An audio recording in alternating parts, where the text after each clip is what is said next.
Buenas noches a todos. Vamos a dar inicio a la actividad.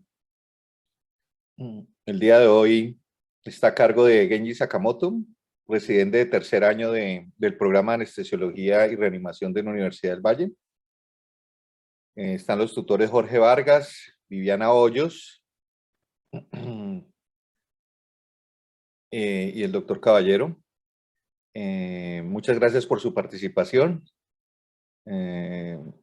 Al final será la ronda de interrogantes, preguntas y comentarios de los docentes y tutores. Empecemos, Genji.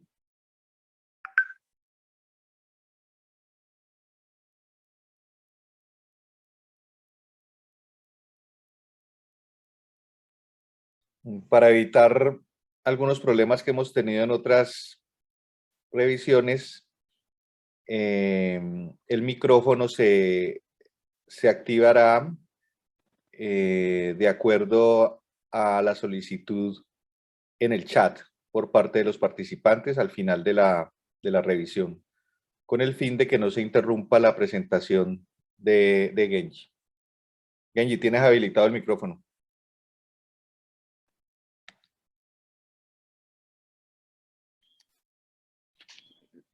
Buenas noches, ¿me escucha, profe? Sí, se escucha bien. Listo.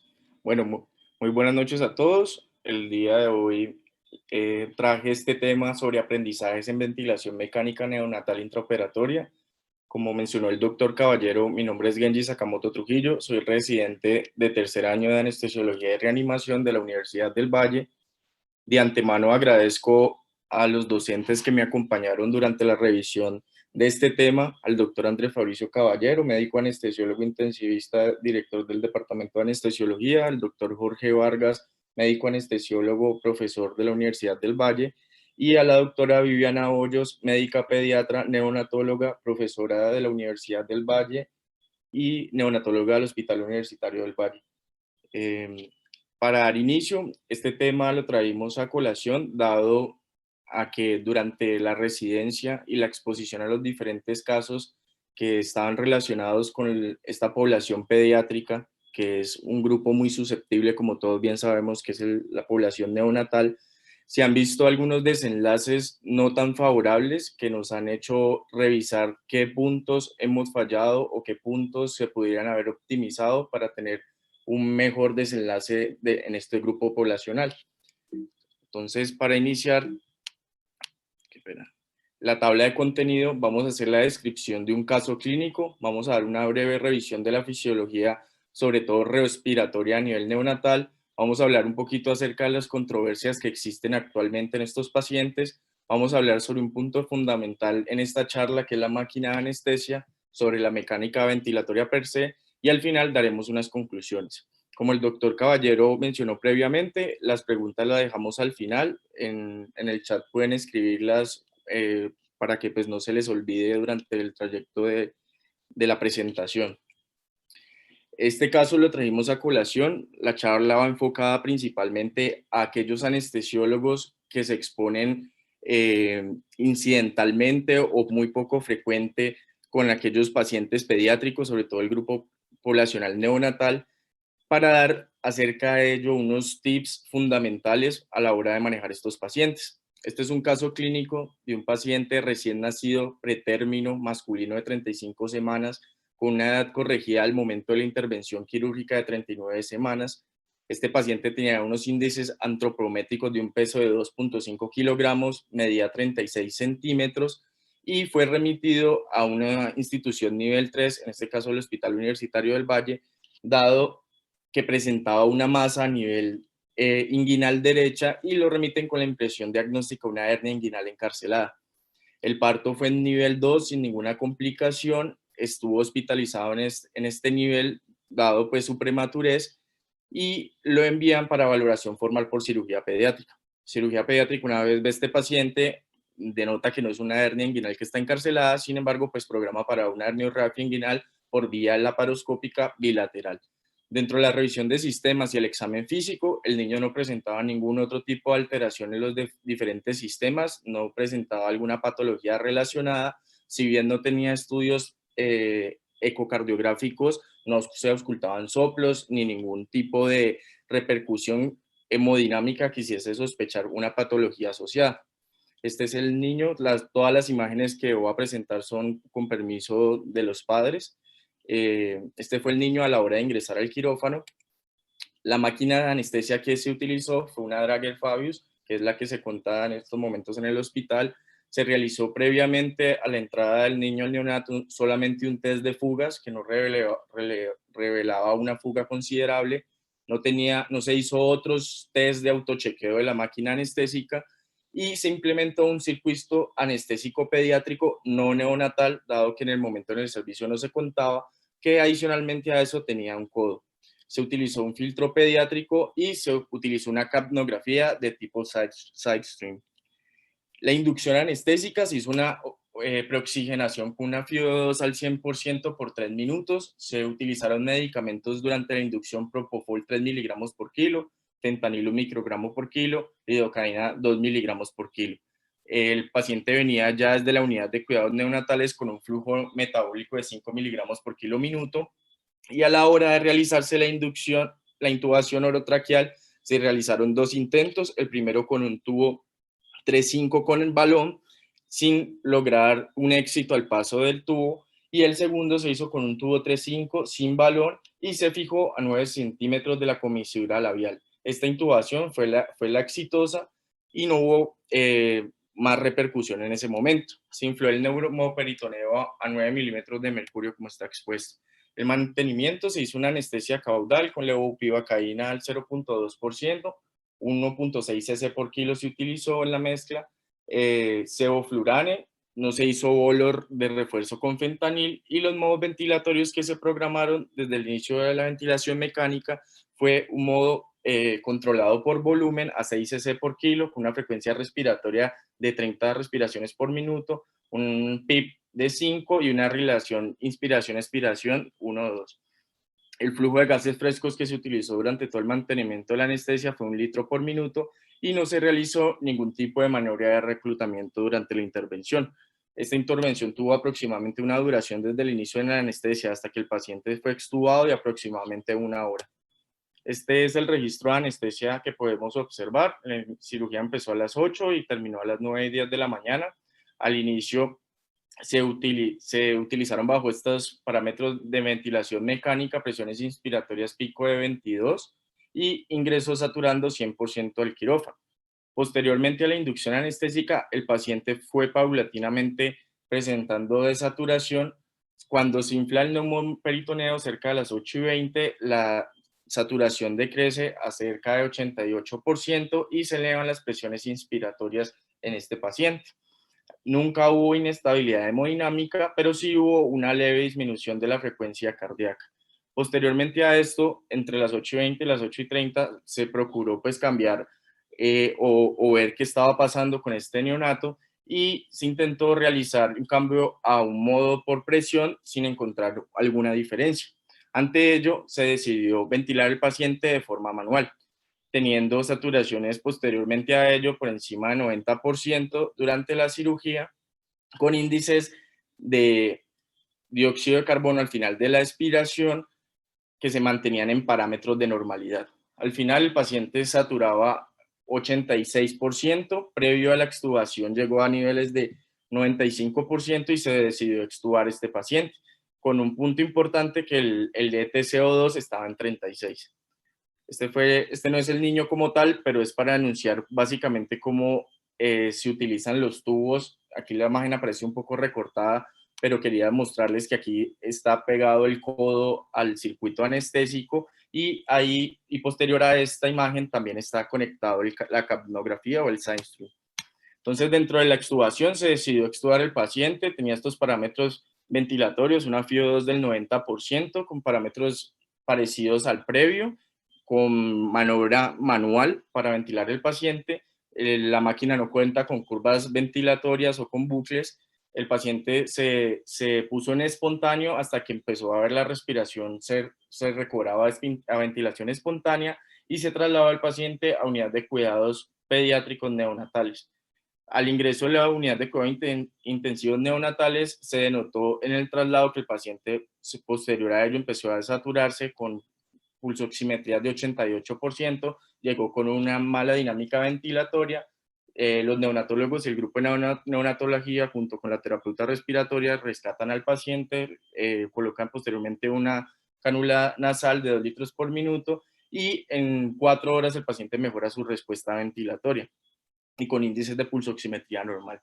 Al ingreso le tomaron unos gases arteriales a nivel del miembro superior derecho, preductales, donde se observaba que tenía una FIO2 al 50%, unos gases arteriales que se denotaba una acidosis respiratoria, llamativamente con una hipercapnia, una PCO2 de 70, con bicarbonato en 26 compensándolo y una base exceso de -4. Esta fue la radiografía, o sea, un poco borrosa del neonato, no hubo como tal hallazgos de que se hubiese hecho algún trauma o algún volutrauma radiográficamente. Entonces, a raíz de este caso, pues salen varios aprendizajes. Uno de ellos es la máquina anestésica que estábamos utilizando, fue adecuado, los test de chequeo que se utilizó, los tipos de circuitos ventilatorios que se utilizaron, la intubación orotraqueal, cuál puede ser la mejor estrategia que pudo haber mejorado las condiciones de este paciente, cuál es el modo ventilatorio ideal en este paciente durante el transcurso del intraoperatorio, porque el paciente salió tan hipercápnico si veíamos que tenía unos ETCO2 normales durante el intraoperatorio. La otra pregunta que se hizo es si extubamos este paciente.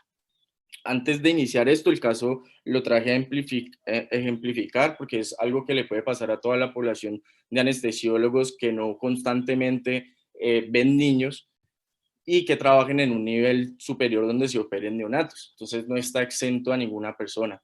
El caso clínico no traje a colación para criticar o para despreciar o para dar alguna crítica no constructiva al manejo que se pudo haber hecho, sino para que aprendamos todos de cuál es el manejo ideal que se pudo haber realizado. Entonces, para iniciar, la ventilación mecánica neonatal es una de las grandes preocupaciones que se enfrentan los anestesiólogos. Ha generado en el transcurso del tiempo unos nuevos retos, dado a que existen unas nuevas tecnologías que se han apropiado de las propias máquinas de anestesia que han copiado o han mejorado su capacidad en entregar volúmenes exactos y con chequeos más estrictos para garantizar una ventilación más adecuada. Lo otro que tenemos que saber es que cuando hablamos de ventilación mecánica neonatal, así como en adultos, tenemos que tener un conocimiento de la fisiología respiratoria neonatal, que es muy diferente a la población de adultos y pediátrica. Lo otro es que siempre tenemos que conocer muy bien qué tipo de máquina de anestesia estamos utilizando. Vamos a hablar sobre ventilación protectora y cuáles son los parámetros ideales que se deben utilizar en esta población, cuáles son las repercusiones crónicas de dar una mala anestesia o dar una mala ventilación durante el intraoperatorio y por último hablaremos del modo ventilatorio más adecuado. Esta es una imagen que traje a colación con una frase que dice: los niños no son adultos pequeños. Es algo muy cliché que uno ha escuchado durante todo el transcurso del pregrado y pues ahora en el posgrado. Sin embargo, es una frase que tiene mucha validez y es demasiado cierta. Nunca podemos extrapolar las cosas que hacemos en los adultos, en los pediátricos y mucho menos en la población neonatal, porque su fisiología, su farmacología y su comportamiento es completamente diferente. Entonces, para hablar un poquito de epidemiología, cuando hice la búsqueda acerca de cuáles eran los desenlaces que podrían afectar a nivel mundial a los pacientes neonatos, me encontré con este estudio que fue realizado en el 2014 en Estados Unidos, donde por medio de una política que ellos crearon que se llama Wake Up Safe, donde se evidenció un registro de cerca de 19 instituciones en Estados Unidos, las más altamente acreditadas en casi 8 estados en los Estados Unidos, con cerca de 736.500 anestesias, donde evidencia un análisis metodológico de la incidencia de eventos adversos que podrían presentar en la población neonatal que llegaba al quirófano. Se observó principalmente que los eventos adversos más frecuentes fueron los relacionados a los eventos respiratorios, sobre todo en el posoperatorio. A medida que los niños eran más pequeños y que nos encontramos en la población neonatal, los paros cardíacos eran más relacionados a afectaciones cardiovasculares que a afectaciones de tipo respiratorio. Encontraron una incidencia de 1.4 por 1000 anestesias de complicaciones severas con una mortalidad aproximada del 0.8. Principalmente, como dije anteriormente, la causa principal, como lo podemos ver en la imagen, fueron las causas respiratorias, seguido del paro cardíaco por causas cardiovasculares, y posteriormente a eso, pues la más baja incidencia fue en muerte. Este es uno de los estudios más pues, clásicos en la anestesia pediátrica, que es el estudio Apricot. Este fue un estudio europeo, una corte multicéntrica observacional prospectiva, en el cual se evidenciaba una muestra de pacientes desde los 0 hasta los 15 años, con un promedio de edad aproximadamente de 4 años. Se evaluaron cerca de 261 hospitales, de los cuales fueron 33 países que se reportaron. Y el outcome primario que ellos se evidenciaron fueron los eventos críticos severos en el perioperatorio, bien sea por causas cardiovasculares, respiratorias, neurológicas o reacciones adversas de tipo alérgico, que requirieran como tal una intervención inmediata y que conllevaran a que ese paciente pediátrico que presentaba esa complicación tuviese una disfunción a largo plazo. Fueron cerca de 32.680 procedimientos de anestesia pediátrica, principalmente en el grupo de 4 a 5 años, y la incidencia fue cerca del 5.3%, de los cuales los eventos respiratorios se llevaban la mayoría, sobre todo los pacientes que se recuperaban en el posoperatorio. Como podemos ver en la imagen, los eventos críticos fueron cerca del 5.2 a 5.3%, los eventos respiratorios severos cerca del 3.1%, principalmente el laringoespasmo y el broncoespasmo fueron los que más aportaron en este estudio, y la inestabilidad cardiovascular se dio cerca del 1.9% de pacientes. En la gráfica de la imagen derecha podemos observar que los que más se registraron casos de eventos adversos severos que llegaban al intraoperatorio fueron los pacientes neonatos, con una mayor incidencia de los eventos cardiovasculares en el intraoperatorio, seguido de los respiratorios. Posteriormente el niño va creciendo o la edad va aumentando, se ve que esos eventos cardiovasculares tienden a disminuir, pero los respiratorios siguen siendo la principal causa, sobre todo los eventos adversos posoperatorios en el posoperatorio inmediato.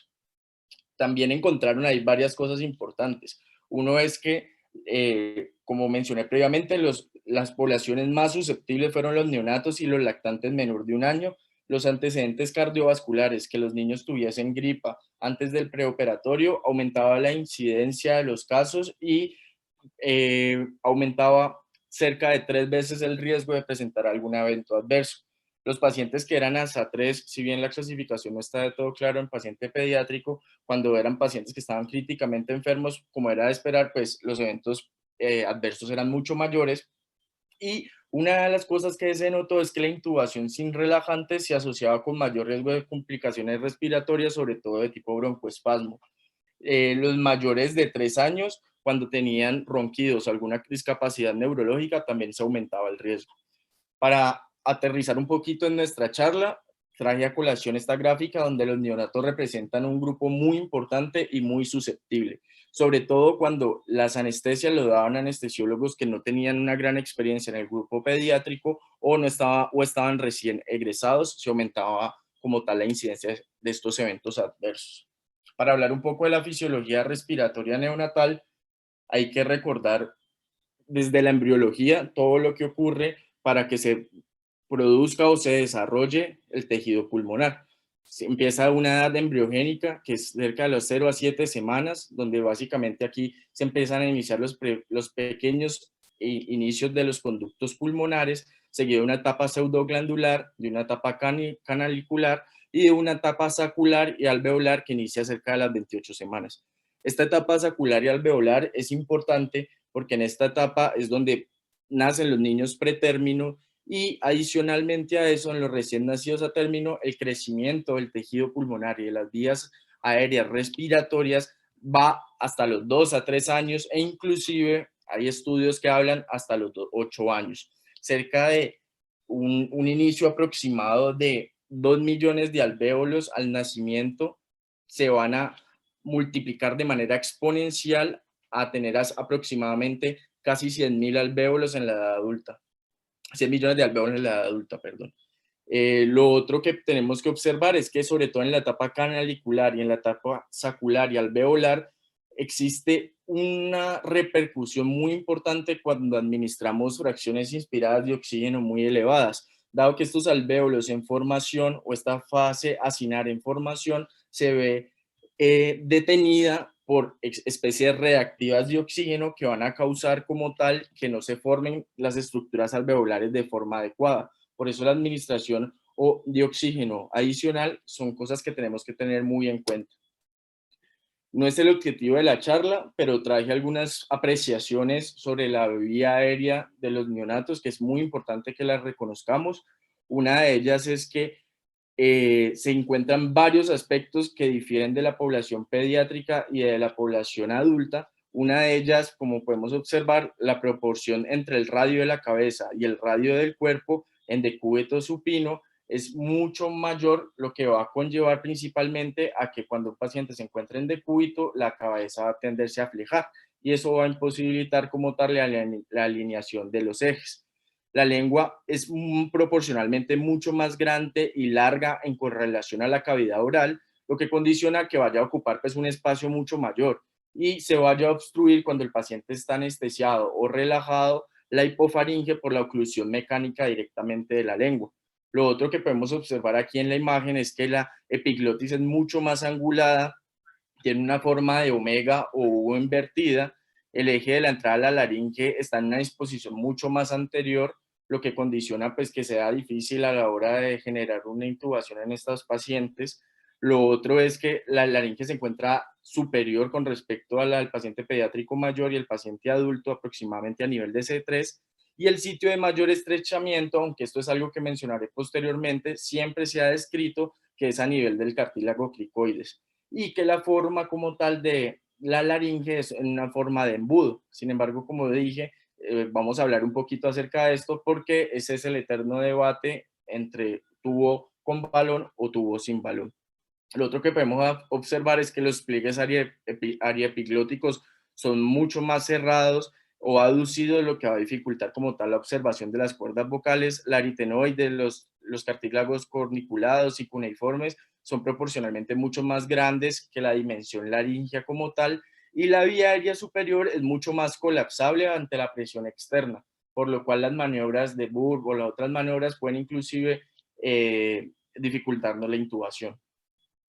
Bueno, para hablar un poco acerca de la fisiología, la mecánica ventilatoria neonatal tiene varias particularidades. Una de ellas y una de las preguntas que se ha hecho siempre en la fisiología neonatal es quién o qué parte genera el inicio de la respiración posterior a que el neonato nazca. Siempre se ha hablado que existen algunos centros, sobre todo a nivel del tallo, los cuales van a generar ese estímulo inicial para activar los músculos respiratorios. Sin embargo, se ha visto que no solamente a nivel del tallo cerebral se generan estos impulsos posterior al nacimiento, sino que van a estar o se van a ver reflejados desde áreas supracorticales que van a conllevar a toda la activación del sistema respiratorio.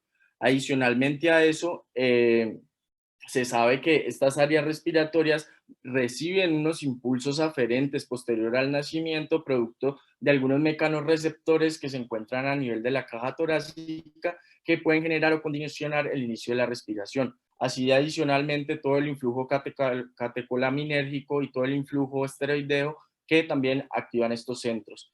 Una vez se ha iniciado la respiración, van a verse la activación de unos músculos respiratorios que posteriormente van a crear una fuerza muscular, van a generar una presión y van a generar un poder externo que va a permitir el inicio de la ventilación. Entonces, varios puntos importantes. Uno de ellos, cómo se produce la generación de la fuerza en estos pacientes. Entonces, básicamente lo que hace el sistema es que va a transformar un impulso eléctrico a la formación de una fuerza muscular.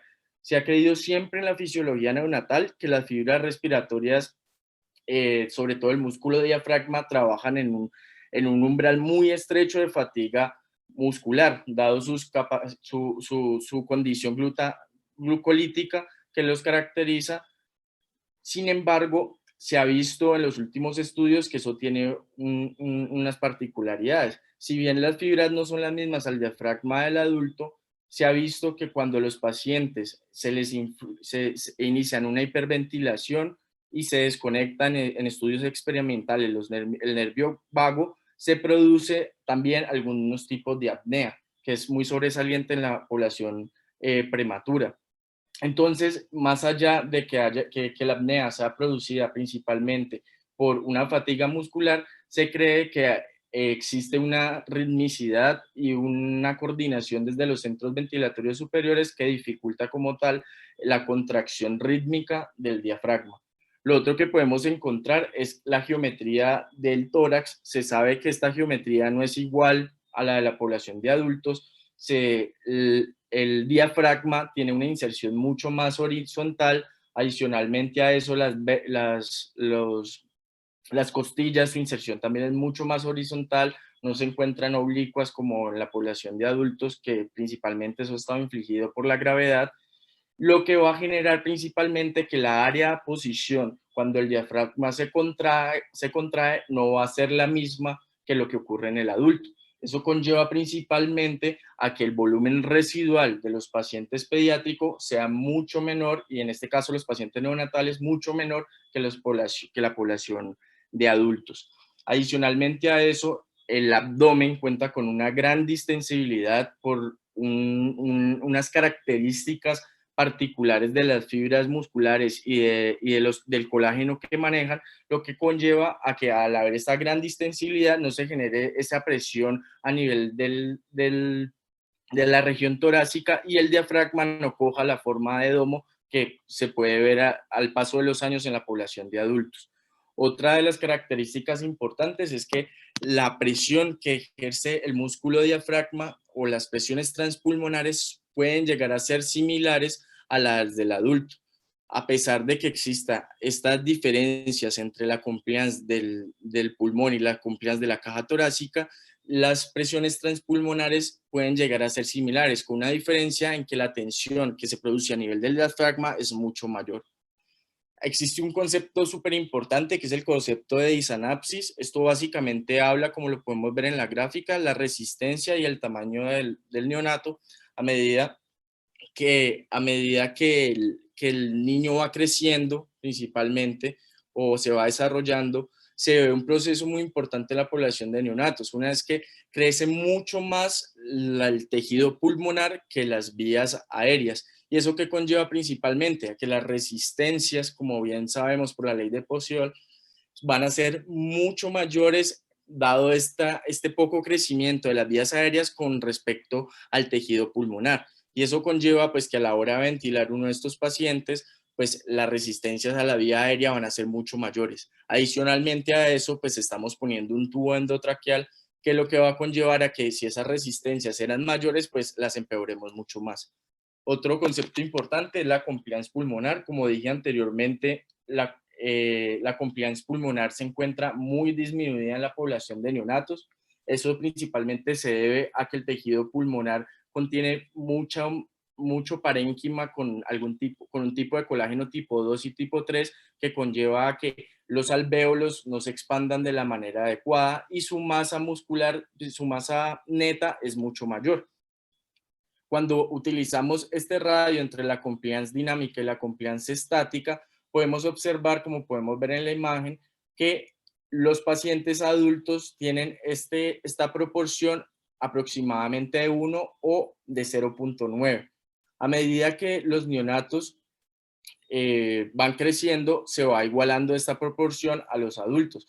Sin embargo, como la compliance estática siempre es mayor que la compliance dinámica, también en los pacientes adultos, los neonatos tienen la característica que esa compliance estática es mucho mayor. Eso dado pues a la gran elastancia que genera. Y posteriormente a eso pues se ve reflejado en que los pacientes al tener esa disrupción en su complianza tengan que aumentar la frecuencia ventilatoria como método compensatorio en esta población neonatal. Adicionalmente a eso, la compliance de la caja torácica es mucho mayor y eso genera principalmente a que pues tenga una elastancia menor, y en este juego de palabras se resume en que las estructuras cartilaginosas del tórax van a ser mucho más elásticas y van a generar que puedan deformarse mucho más. Entonces, cuando se pone en correlación como lo podemos ver en esta imagen, una compliance estática o dinámica, en este caso de la población neonatal del tórax muy elevada y una compliance dinámica o estática de los pulmones muy baja, va a generar que cuando se mide la compliance de todo el sistema, no se van a lograr, como en el caso de los adultos, volúmenes residuales elevados, como podemos ver acá, o volúmenes residuales grandes. Sin embargo, como podemos ver acá, el volumen residual, dado esta alteración que se produce fisiológicamente en los neonatos, la compliance va a verse pues, perjudicada y los volúmenes residuales con ello mucho más bajos. Las capacidades pulmonares, para hablar a grandes rasgos, como dije anteriormente, al haber un volumen residual mucho menor, la capacidad residual funcional pues se disminuye. Adicionalmente a eso hay un concepto súper importante en la población neonatal y en la población pediátrica, que es la capacidad de cierre o el volumen de cierre. Básicamente la capacidad de cierre nos habla el volumen al cual una vez se realiza una expiración, las vías, los alvéolos se empiezan a colapsar. Normalmente en la población de adultos, esa capacidad de cierre está por debajo de la capacidad residual funcional. Lo que pasa en la población de neonatos es que esa capacidad de cierre se iguala o inclusive se supera mucho más que la capacidad residual funcional, lo que conlleva a que cuando el paciente hace una expiración, los alvéolos tiendan a colapsarse mucho más. Otro asunto muy importante es el espacio muerto. Una de las relaciones importantes es que sabemos que existe un espacio muerto anatómico y un espacio muerto fisiológico. El espacio muerto anatómico nos habla principalmente de todo ese espacio, valga la redundancia, donde no se genera un intercambio gaseoso que está por encima de la generación 8 en el modelo de Webb. Y el espacio muerto fisiológico nos habla de aquellas zonas a nivel pulmonar que no están siendo bien perfundidas, pero sí ventiladas, lo que nos va a conllevar principalmente a que se genere esta alteración. Cuando nosotros hacemos el cálculo entre el espacio muerto del sistema respiratorio sobre el volumen tidal o el volumen corriente del paciente, encontramos que esta relación en pacientes no neonatos es más o menos entre 0.8 a 1. Cuando nosotros aumentamos, en el caso de una ventilación mecánica por un tubo endotraqueal y todos los sistemas que se añaden al circuito, y aumentamos este espacio muerto, esta relación se baja mucho más. ¿Y eso qué conlleva principalmente? A que haya una alteración en el intercambio gaseoso. Eso se debe principalmente a que cuando usted tiene un espacio muerto mucho más elevado, el volumen corriente en su relación pues se va a ver disminuido y la diferencia arterioalveolar de dióxido de carbono se va a ver comprometida. Eso dado principalmente, como lo podemos exponer en esta fórmula, a que pues, se tiene mucho más CO2 en el alvéolo que no está logrando barrerse y versus en la sangre arterial. Entonces, pues el dióxido de carbono, al seguir su difusión pasiva, no va a ir desde la sangre al alvéolo, que es lo que se espera, sino que va a ir del alvéolo a la sangre, que es lo que ocurre. Entonces, este espacio muerto nos puede predisponer a que, por ejemplo, tengamos en el monitor ETs de CO2 normales cuando el paciente está completamente con hipercapnia en su sangre. Y eso se debe por este espacio muerto. Y esto podría haber sido una de las causas que pudimos observar en los gases arteriales del neonato que vimos anteriormente. La regulación de la ventilación a grandes rasgos, al igual que en los adultos, existen unos quimiorreceptores, unos propioceptores a nivel de la caja torácica y unos receptores de estrechamiento a nivel pulmonar. En el neonato, específicamente, estos quimiorreceptores, sobre todo los quimiorreceptores sensibles a dióxido de carbono, no están tan bien desarrollados como en la población pediátrica, y si es pretérmino, mucho mayor. Y estos mecanorreceptores en la caja torácica y en el pulmón, lo que se ha observado es que cuando existe una hiperinsuflación, no se activa tan rápidamente la respuesta de detener la inspiración, sino que puede inclusive generar que el tórax active los músculos inspiratorios y puede generar una inspiración forzada patológica. Esto es importante en la parte de los quimiorreceptores. ¿Por qué? Porque la medida que muchas veces los anestesiólogos utilizan de dejar al paciente en ventilación espontánea, cuando previo a la extubación, para que los niveles de CO2 se eleven y con ello el paciente empiece a respirar, pues dado este feedback, no es contundente en la población neonatal ni pediátrica lactante menor. Esto dado pues a la inmadurez que tienen estos quimiorreceptores. Entonces, para resumir, los mecanismos de compensación ventilatoria que tiene el neonato son varios, porque ante toda esta disregulación fisiológica que se produce, uno pensaría, pues, ¿cómo hace para ventilar? Pero se han ajustado evolutivamente algunos cambios en los mamíferos que hacen que se exista una compensación en la ventilación. Uno de ellos es la frecuencia respiratoria que aumenta. Lo otro es el autopip que producen los pacientes, sobre todo los neonatos, y eso básicamente es que antes de que el flujo expiratorio, ceda, se inicia la inspiración. Y eso genera principalmente, al haber ese cierre glótico, que se genere un atrapamiento aéreo, que en este caso es fisiológico para los neonatos. Pues esto produce que no se colapsen los alvéolos. Lo otro es que se genera una contracción tónica de los músculos respiratorios, activan más fácil los músculos accesorios que en una población de adulto. Y lo otro es el reflejo inverso de los mecanorreceptores que expliqué previamente. Lo otro a grandes rasgos es que en cuestión del aporte de oxígeno existen unas diferencias variables con la población pediátrica mayor y la población de adultos. Uno de ellos es que la curva de disociación de oxígeno se corre a la derecha, lo que conlleva principalmente al haber esa mayoría de hemoglobina fetal, que el oxígeno no tenga tanta afinidad por la hemoglobina y se libere mucho más. Eso contrarresta el proceso de que los pacientes neonatos pues, son mucho más metabólicamente activos y sus demandas fisiológicas son mucho mayores. En resumen, las vías aéreas de los pacientes neonatos son tienen mucha más resistencia, ofrecen mucho más resistencia al sistema. El volumen pulmonar crece mucho más que el tamaño de las vías aéreas. La compliance de la caja torácica es muy grande y la compliance pulmonar muy baja, por lo cual el paciente tiene que hacer unos mecanismos compensatorios, y la capacidad de cierre está aumentada, por lo cual la atelectasia y el colapso alveolar es mucho mayor. Otro punto importante que hace parte de las apreciaciones es el tubo endotraqueal con o sin balón. Es una de las preguntas que se ha hecho históricamente el grupo de neonatología y de anestesiología que maneja este tipo de pacientes.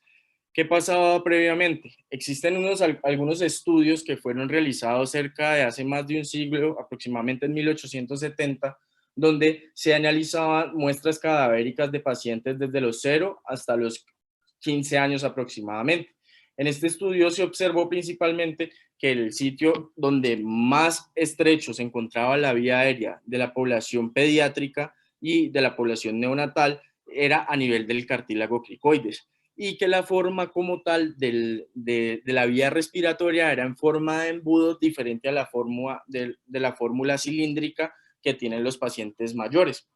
Eso conllevó a que se pensara siempre que poner tubos con balón iba a generar o a lastimar la mucosa aledaña a nivel de la región del cartílago cricoides, y conllevara a que se generara pues mayor riesgo de estridor post-extubación o prolongación de la ventilación mecánica, o que se generara alguna estenosis subglótica. Sin embargo, en el año 2015 se realizó un estudio, que es el que vemos acá, que fue publicado en Pediatric Anesthesia, donde básicamente se observaron cerca de 25 niños por resonancia magnética nuclear y por fibrobroncoscopia.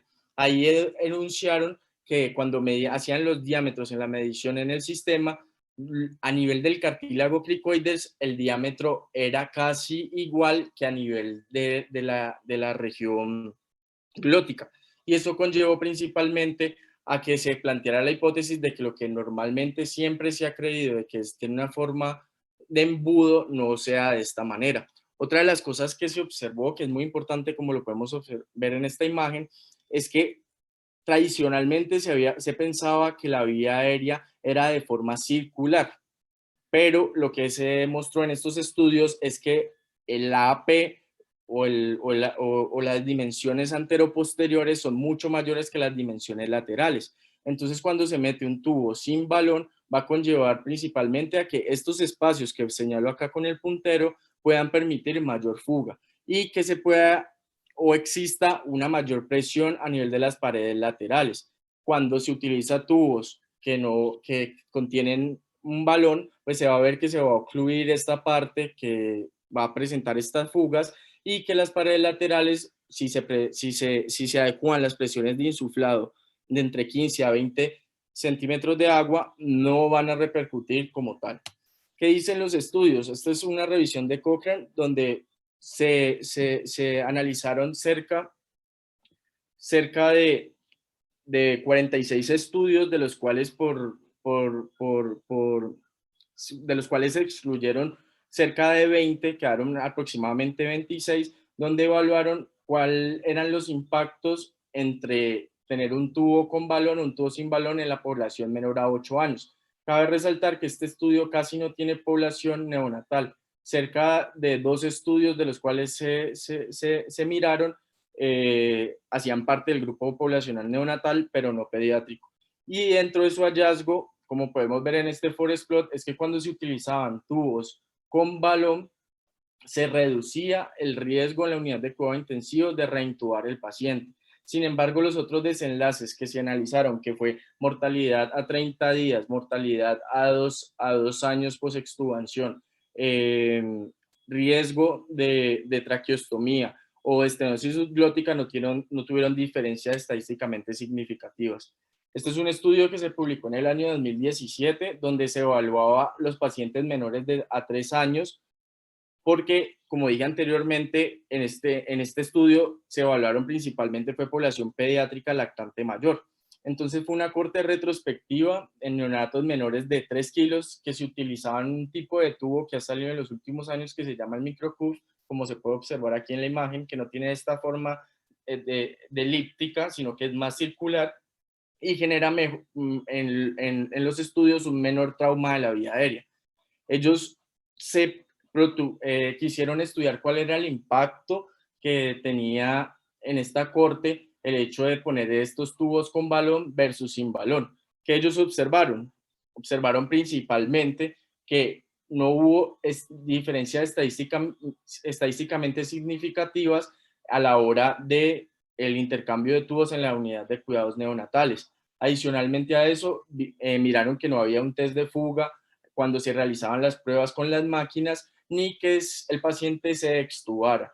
Ahí ellos recomiendan que, si bien su muestra fue muy pequeña para dar recomendaciones contundentes, hablan de que los tubos con balón pueden utilizarse en la población neonatal.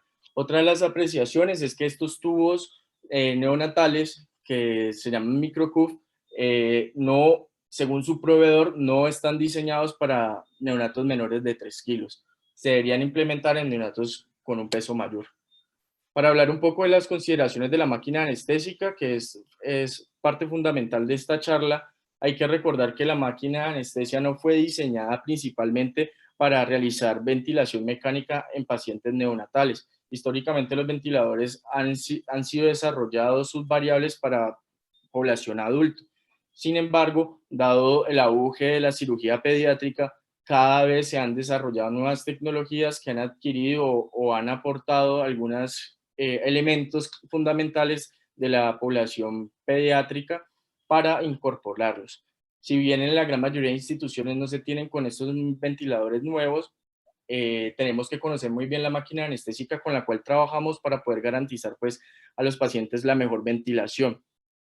¿Cómo consideramos cuál es una máquina de anestesia nueva? La máquina de anestesia nueva, la literatura habla que debe cumplir 3 características. Una de ellas es que tenga un autochequeo previo, otra es que tenga los modos ventilatorios diferentes al típico, como controlado por presión o controlado por volumen, y que cuenten con curvas de monitoría de la ventilación mecánica.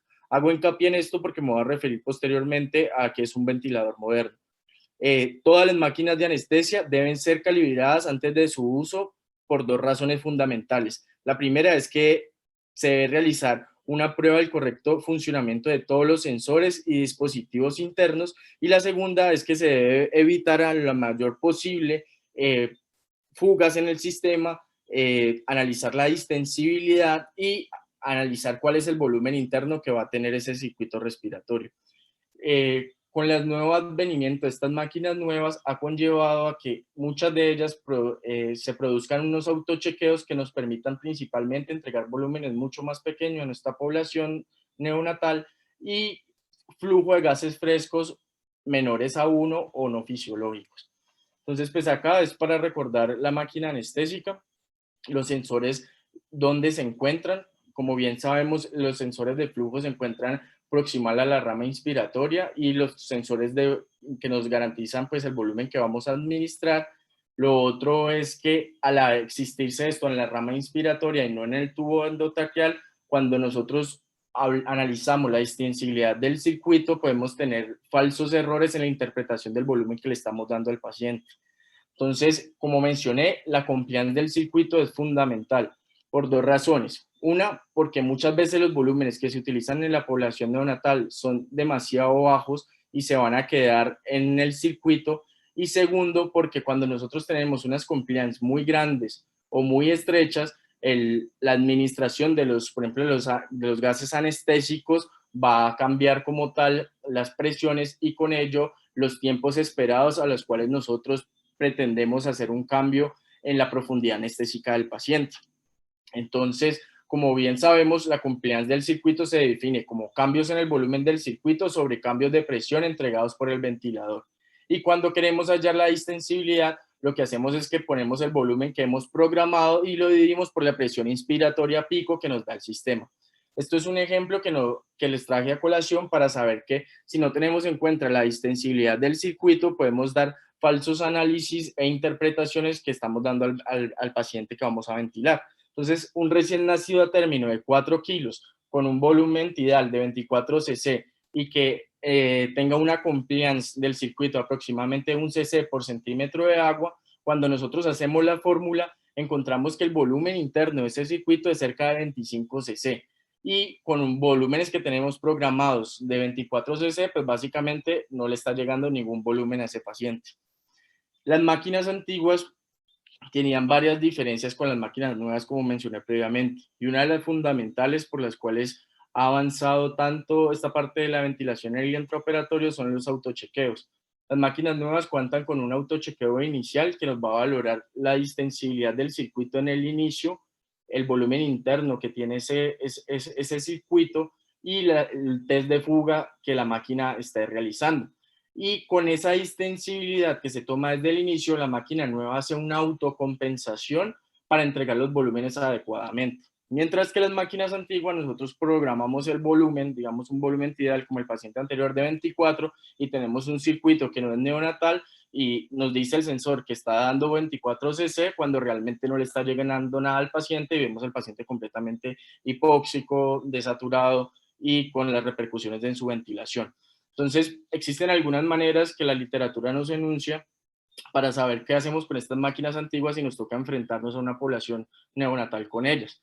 Una es que debemos mirar la distensibilidad del circuito.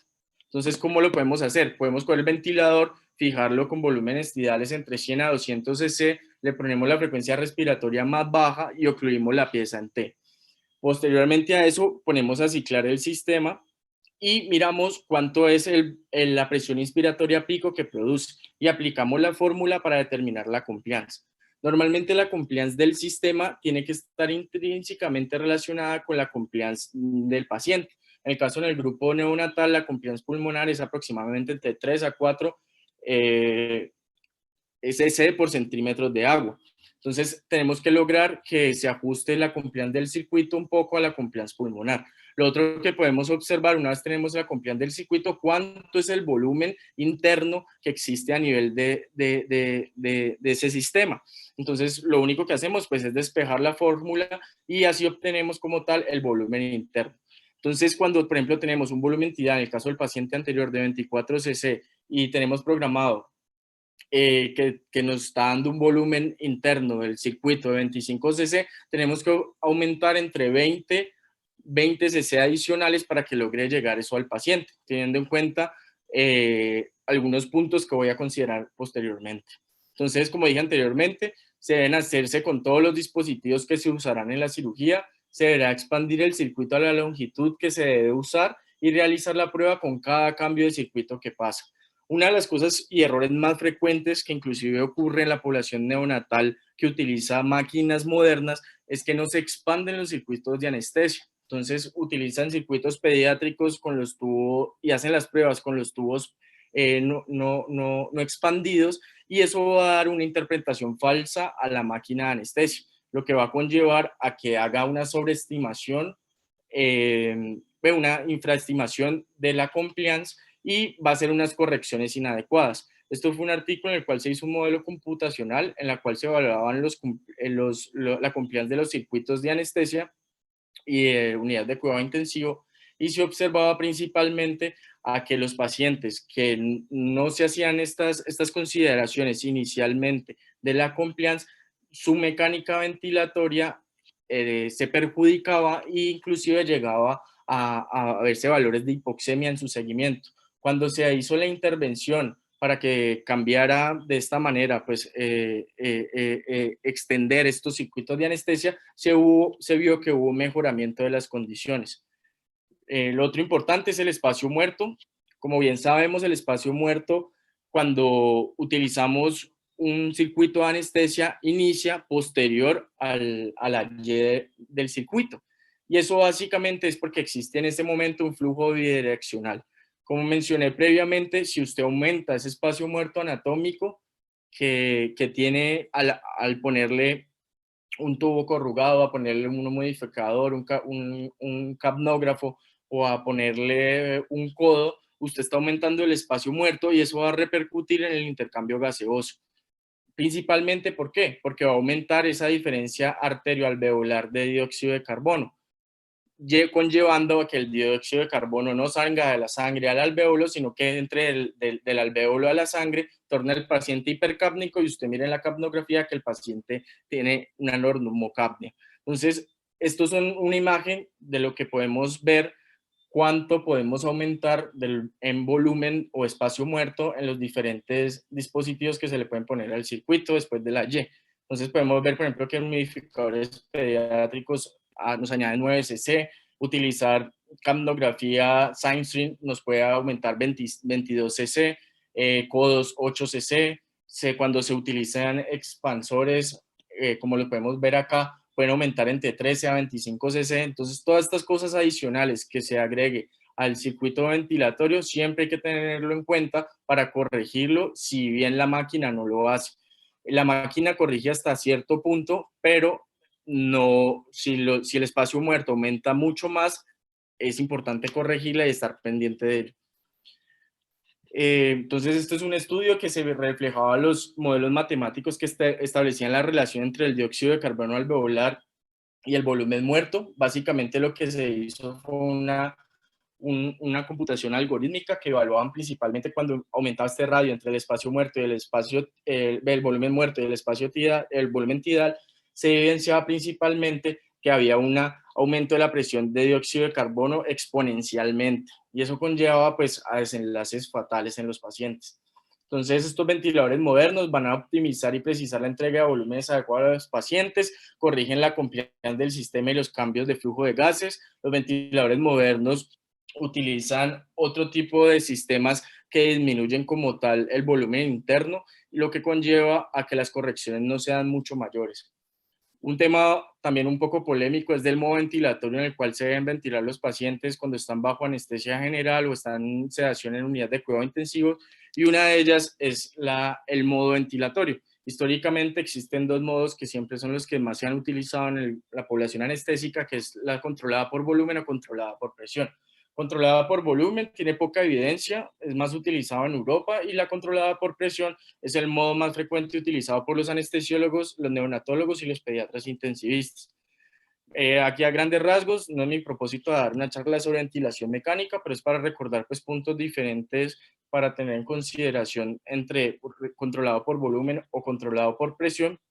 Uno de ellos es que controlado por presión se va a mantener una presión, una meseta de la presión homogénea hasta que el ventilador cicle por el tiempo y posteriormente a eso la presión decae. Lo otro que se observa es que el flujo es de forma desacelerada, lo que conlleva principalmente a que haya un disparo pues por el aumento de la presión súbita del flujo, esa diferencia, y posteriormente a ello empiece a decaer paulatinamente hasta llegar pues a la expiración. Y lo otro, que es una de las principales desventajas del modo controlado por presión, es que no vamos a tener un volumen corriente garantizado que, que sea estable durante toda la ventilación. Y como en caso, por ejemplo, de anestesia general, que se utiliza la laparoscopia o que el cirujano pone la mano encima del tórax, pues van a haber unos cambios a nivel de la compliance que van a dificultar que ese volumen que necesitamos entregar no sea el adecuado. Históricamente, el controlado por presión se ha utilizado mucho más en la población pediátrica porque al ser controlado por presión se disminuyen las fugas que se pueden aportar en el sistema. Y nos conlleva principalmente a que también tengamos una especie de ventilación más protectora que en el grupo del controlado por volumen. Cuando utilizamos controlado por volumen, características importantes, pues el volumen es constante durante todos los ciclos ventilatorios. El flujo, si bien uno en las máquinas de cuidado intensivo las puede cambiar a flujo desacelerado o cuadrático, cuando utilizamos las máquinas de anestesia convencionales, el flujo es cuadrático. Y las presiones de la vía aérea eh, no van a ser uniformes durante cada ciclo ventilatorio, sino que en dependencia de las resistencias que se presenten o ocurran, asimismo van a ser las presiones. Cosas importantes que tiene el controlado por volumen, pues que nos garantiza un volumen durante cada ciclo ventilatorio. Tenemos que tener muy en cuenta que este modo ventilatorio hay que garantizar una ventilación protectora porque las presiones pico, las presiones meseta se nos pueden disparar y no nos damos cuenta si no tenemos bien ajustado la máquina de anestesia. A grandes rasgos voy a revisar pues como los tipos de modo ventilatorio más frecuentemente utilizados. Uno de ellos es la ventilación mandatoria intermitente sincronizada o SIMB. Si bien en la población pediátrica no tiene muchos estudios y es poco utilizada, este modo ventilatorio busca o mejora la interacción entre el paciente y el ventilador. Permite que al realizar sus ventilaciones espontáneas, el ventilador detecte el esfuerzo inspiratorio e inhiba como tal pues el ciclo respiratorio para que el paciente pues lo realice. En este momento pues cobra importancia también saber que este es un modo que nos sirve principalmente a esos pacientes que no estamos utilizando ventilación controlada 100%, o sea que no están relajados, que no lo tenemos bajo la paroscopia o bajo una cirugía que utilicemos relajantes neuromusculares, sino que lo podemos utilizar en pacientes que necesitamos darle anestesia general, pero que pueda mantener algo de su ventilación espontánea, para que el destete no sea tan traumático o no se produzcan pues, más alteraciones. Algo importante de la ventilación mandatoria intermitente sincronizada es que tenemos que ajustar bien el trigger o la sensibilidad.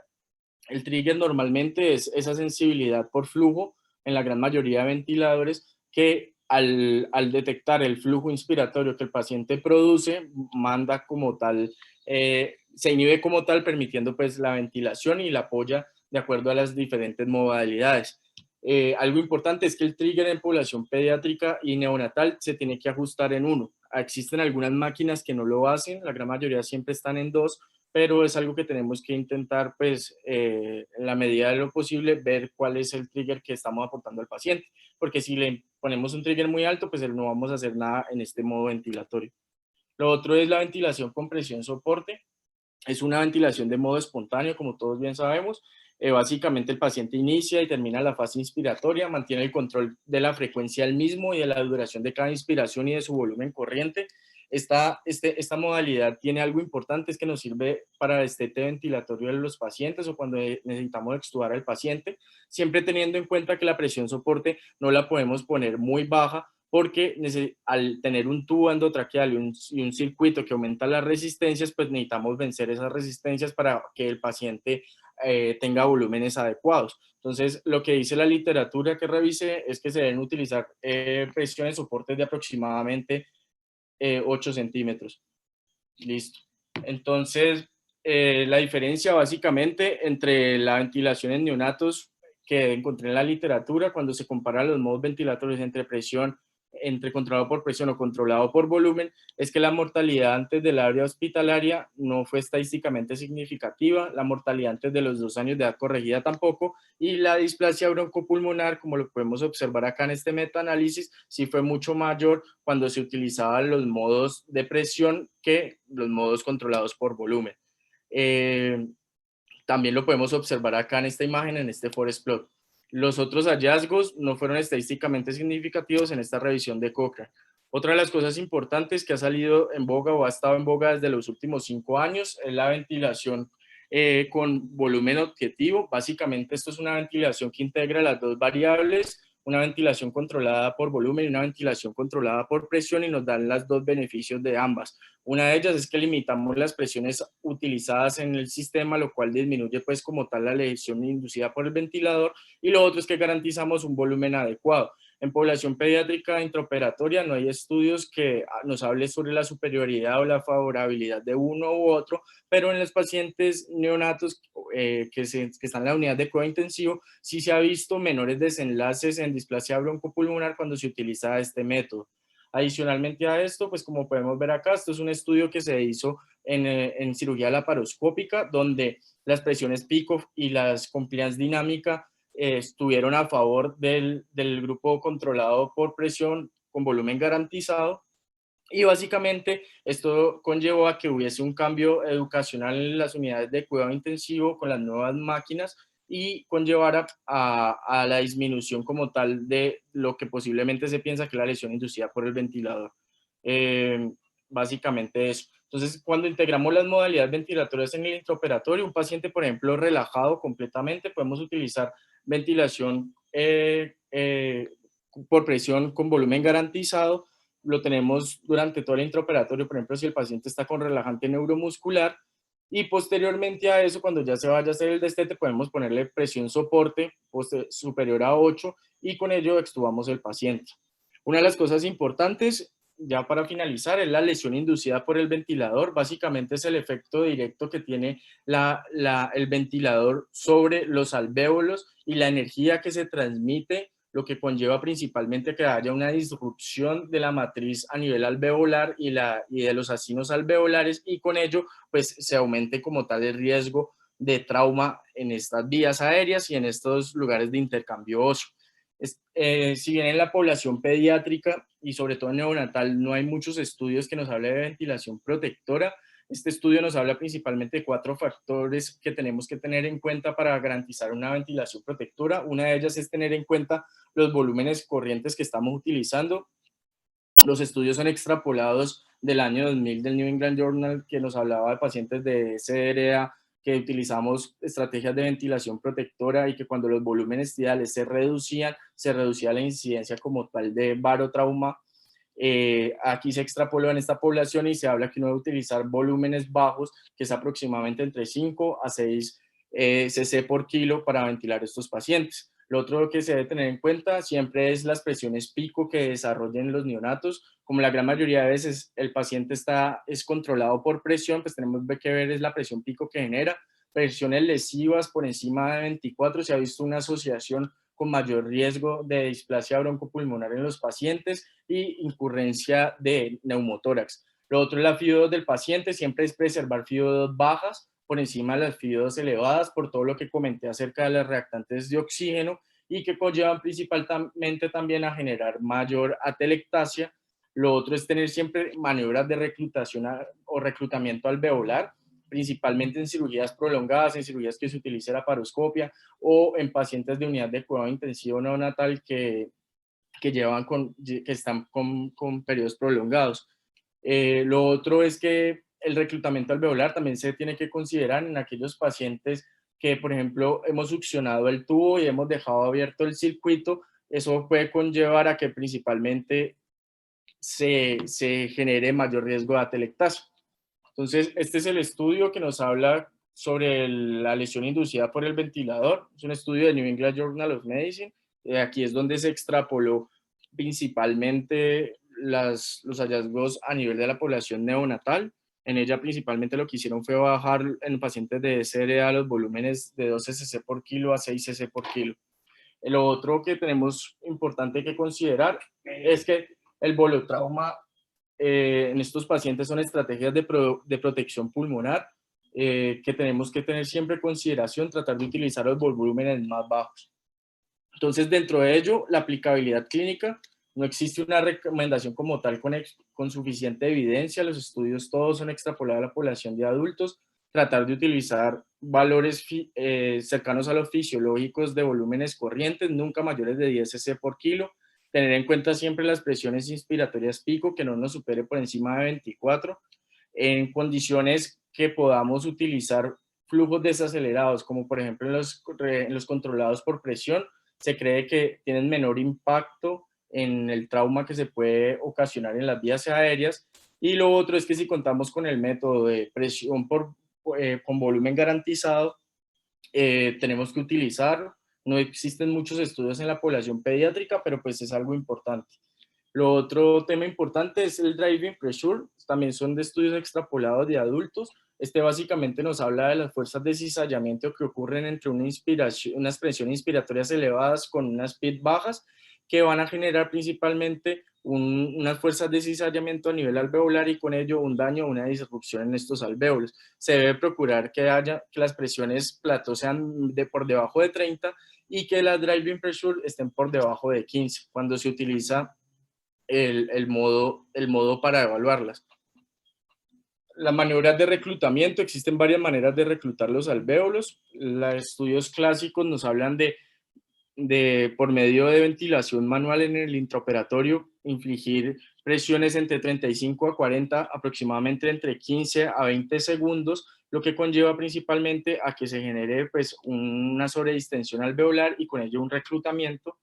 Sin embargo, existen nuevos estudios, sobre todo en población adulta, que no hace parte de la población neonatal, donde podemos titular el PIB para de esta manera mejorar el reclutamiento alveolar. Una de esas maneras es ir titulando el PIB desde 4 hasta aproximadamente 8, cada 2 a 4 minutos, y vamos a ver las diferencias que ocurren a nivel de las curvas o los bucles. Esta parte la mencionaré posteriormente. Y de acuerdo a esta manera, y si el paciente mejora su oxigenación, podemos entender que ese es el PIB ideal para ese paciente y con ello podemos mejorar las maniobras de reclutamiento. Cuando se realizan las maniobras de reclutamiento, esta revisión de Cochrane en neonatos nos habla principalmente a que si bien no existe una diferencia estadísticamente significativa en mortalidad con maniobras de reclutamiento en la unidad neonatal, cuando se realizan sí existe una disminución de los periodos de hipoxemia que pueden tener los pacientes neonatales. ¿Cómo hacemos la monitoría para la evaluación óptima de la ventilación? Principalmente 3 metas. Una, la presión arterial de oxígeno más óptima con la FiO2 más baja. Lo otro es que siempre procurar medir gases arteriales. Si no existen estos gases arteriales, se puede utilizar la SAFI, que es la relación entre la saturación arterial de oxígeno y la FiO2, y con eso nos podemos dar un panorama adecuado de cómo el paciente se está oxigenando. Siempre tener en cuenta que la atelectasia es la causa principal de los trastornos de oxigenación en el paciente anestesiado y que las maniobras de reclutamiento nos sirven para mejorar la hipoxemia. Básicamente, tener en cuenta que la FiO2 no es algo inocuo.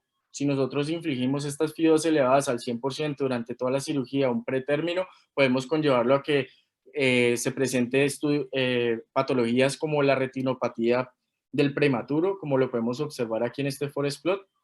Lo otro es siempre tener metas de presión de dióxido de carbono aceptables, tener en cuenta siempre el espacio muerto. Cuando este aumenta, nos puede aumentar el CO2 arterial y no darnos cuenta, y siempre es un indicador que nos habla que el paciente está mal ventilado.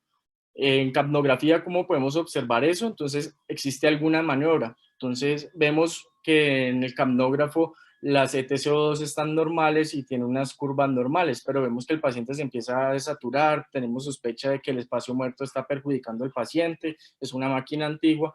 Lo que podemos hacer es hacer 5 ventilaciones manuales sostenidas con aumento del volumen tidal al paciente, y podemos observar esto. 2 episodios. Una, que el ETCO2 aumente o se mantenga normal. Si el ETC2 aumenta o se mantiene normal, principalmente eso se debe a que estamos ventilando mal el niño y el espacio muerto está causando que no se den los intercambios gaseosos adecuados. Lo otro es la hipercapnia permisiva. Existen algunas poblaciones neonatales que son muy susceptibles a que podamos garantizar unas presiones arteriales de dióxido de carbono en rangos de normalidad, como por ejemplo los pacientes con hernia diafragmática u otras patologías neonatales, en las cuales podemos hablar de una hipercapnia permisiva. En el paciente neonatal lo más malo es la hipocapnia, más allá que la misma hipercapnia. Los estudios han sido extrapolados en este grupo poblacional de pacientes con hernias diafragmáticas y habla principalmente en que si vamos a dar una hipercapnia permisiva, debería ser hasta 55 milímetros de mercurio. Por encima de eso, se ha visto que existe un compromiso a nivel del sistema nervioso central y mayor riesgo de hemorragia intraventricular. Y siempre procurar no llevar al paciente a hipocapnia porque eso conlleva una vasoconstricción del lecho cerebral y con ello pues a una perjudicación a nivel de la oxigenación cerebral. Entonces, como dije anteriormente, evitar la hipocapnia, hipercapnia permisiva entre 45 a 55 milímetros de mercurio. Siempre se debe desear un volumen tidal adecuada con la repercusión hemodinámica o la repercusión clínica más apropiada, siempre teniendo en cuenta análisis de las curvas de volumen-presión que nos dan los nuevos ventiladores. Entonces acá podemos ver dentro de los bucles de volumen-presión dos aspectos fundamentales. Una de ellos es que en la rama inspiratoria, esta imagen nos lo muestra, existen dos puntos, que es la zona de declive o la zona de, aquí se muestra mejor, bueno, aquí podemos observar que se encuentra este punto A, este punto B y este punto C. En este punto A, cuando hacemos esta correlación, es la angulación una vez se ha llegado a una presión adecuada que empiezan a abrirse los alvéolos mucho más y con ello se empieza a ver mayor reclutamiento alveolar.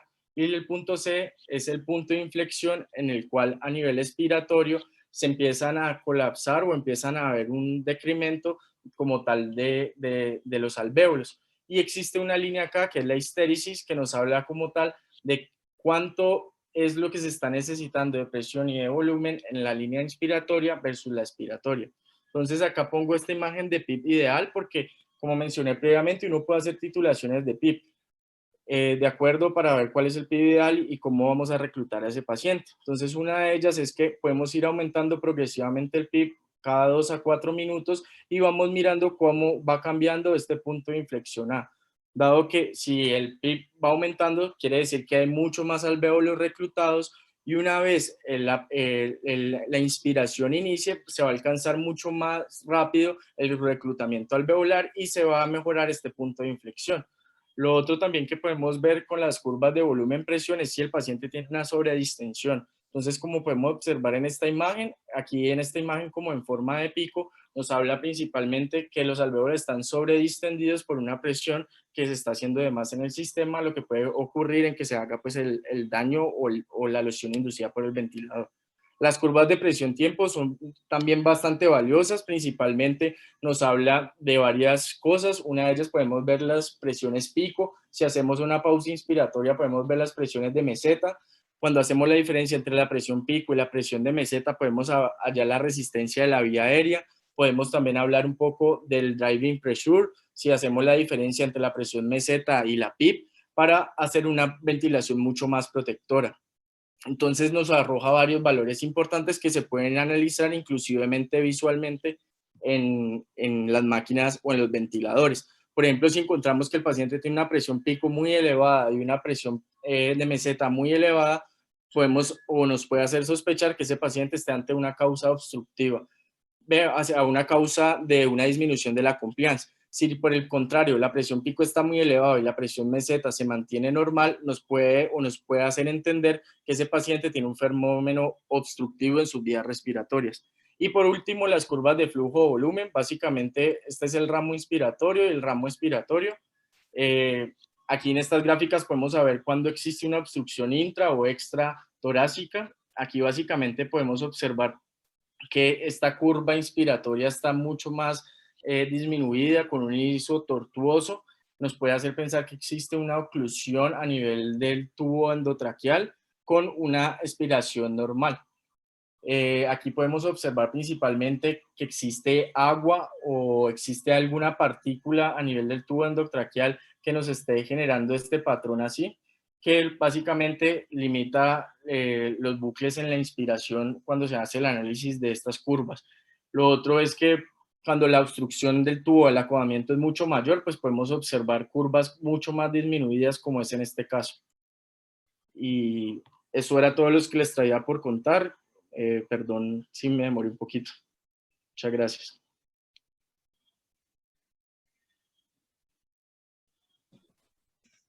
Bueno, Genji, muy bien tu exposición. Vamos a dar espacio a las preguntas. Hay varias en el chat que por lo que revisaste durante la charla, creo que tú mismo las puedes responder para que hagas el ejercicio. Y creo que ya muchas de ellas las respondiste durante la charla. El doctor Castillo te pregunta, con la dificultad de las máquinas de anestesia, ¿qué opinan de TIVA en neonatos y usar ventiladores de la UCI?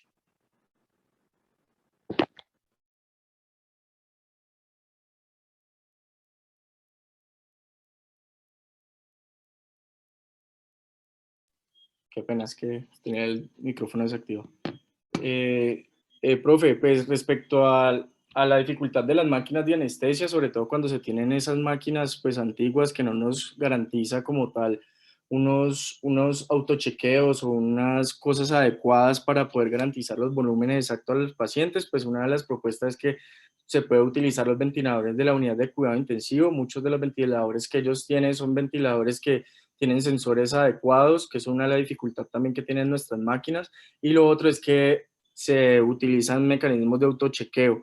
En el caso de TIVAs neonatos, no revisé realmente esta estrategia, pero pues consideraría que sí se podría realizar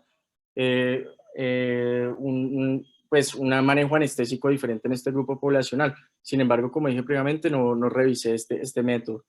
Respecto a la pregunta del doctor Ochoa, ¿se va a utilizar PIP en esta población? Si es así como titular el ideal. Como dije previamente, los estudios son extrapolados de la población de adultos, principalmente bariátrica, que fue ese artículo que mencioné.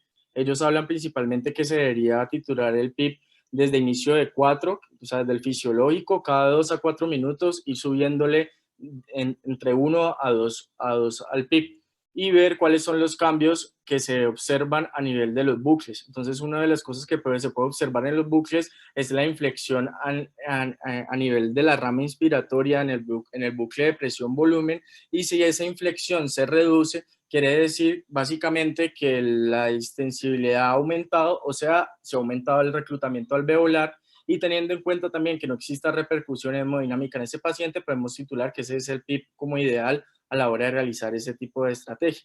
Lo otro que hablaba es utilizar la clásica, que básicamente es pues por medio de ventilación manual, infligir presiones entre 30 a 40 centímetros de agua, aproximadamente de 15 a 30 segundos, que eso ha visto pues que aumenta el reclutamiento alveolar, y teniendo siempre en cuenta pues también la parte hemodinámica y las saturaciones de oxígeno del paciente. Se pueden ventilar por presión, doctora Castañeda. Pues básicamente, como mencioné previamente, este es el método de ventilación por presión el más históricamente utilizado tanto por neonatólogos, por anestesiólogos, principalmente porque disminuye las fugas del sistema.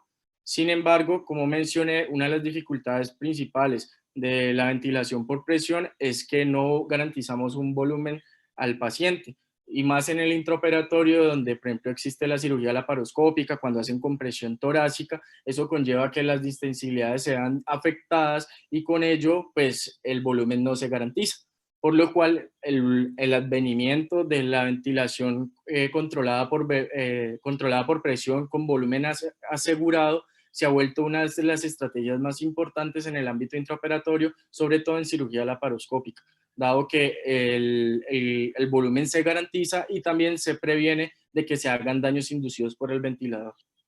La pregunta de Juan Pablo: ¿existe algún papel de la capnografía volumétrica con el fin de controlar el, el espacio muerto.